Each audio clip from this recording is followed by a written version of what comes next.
হয় নামাজিকে বন্ধু বানাও, না হয় বন্ধুকে নামাজি বানাও। এতে তোমার নামাজও নষ্ট হবে না, বন্ধুত্ব নষ্ট হবে না। রাসূল সাল্লাল্লাহু আলাইহি সাল্লাম বলেন, মান আহাব্বা লিল্লাহ ওয়া আবগাদা লিল্লাহ। তুমি যখন কাউকে মহব্বত করবে, বন্ধু বানাবে, সেটা হতে হবে আল্লাহ সন্তুষ্টের জন্য। আবার যখন কাউকে তুমি শত্রু বানাবে, অপছন্দ করবে, সেটা হতে হবে আল্লাহ সন্তুষ্টের জন্য।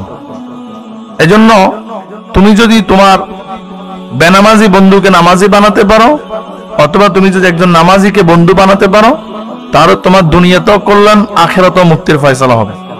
আলী রাদিয়াল্লাহু তাআলা বলেন, সেই তোমার সত্যিকারের বন্ধু যেই তোমার সুখে দুঃখে বিপদে আপদে তোমার পাশে থাকবে।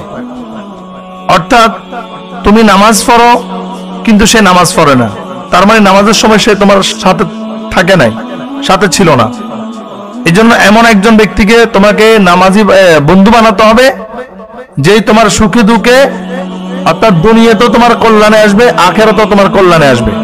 এমন একজন ব্যক্তিকে তোমাকে বন্ধু বানাতে হবে। রাসূল সাল্লাল্লাহু আলাইহি সাল্লাম অন্য জায়গায় বলেন, যার সাথে যার বন্ধুত্ব হবে তার সাথে তার হাসর হবে। ফাইনালি এখন তুমি যদি একজন বেনামাজির সাথে যদি বন্ধুত্ব করো, সে যদি জাহান্নামী হয়, তার জন্য তোমাকেও জাহান্নামী হতে হবে। একজন গাঞ্জুট্টি যদি তোমার বন্ধু হয়, তাহলে ওই গাঞ্জুট্টির সাথে তোমাকেও জাহান্নামে যেতে হবে।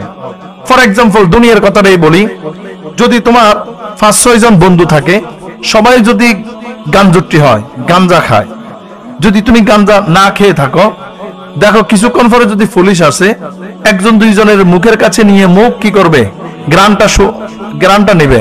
নেওয়ার পরে যদি দেখে যে না, দুই একজন সবাই গাঞ্জা খেয়েছে, তোমার মুখের কাছে নিয়ে সে আর মুখ নিবে না, গ্রানটা না নিয়ে তোমাকেও তাদের সাথে হাজতে নিয়ে যাবে। তার মানে ওই গাঞ্জুট্টিদের সাথে থাকার কারণে আজকে তুমিও অপমানিত হয়ে গেছো, লাঞ্ছিত হয়ে গিয়েছো। আর যদি তুমি নামাজিদের সাথে যদি বন্ধুত্ব করতে, তাহলে নামাজিরা যেমন সম্মানিত, তেমনি তোমারও সম্মান আল্লাহর পক্ষ থেকে চলে আসতো।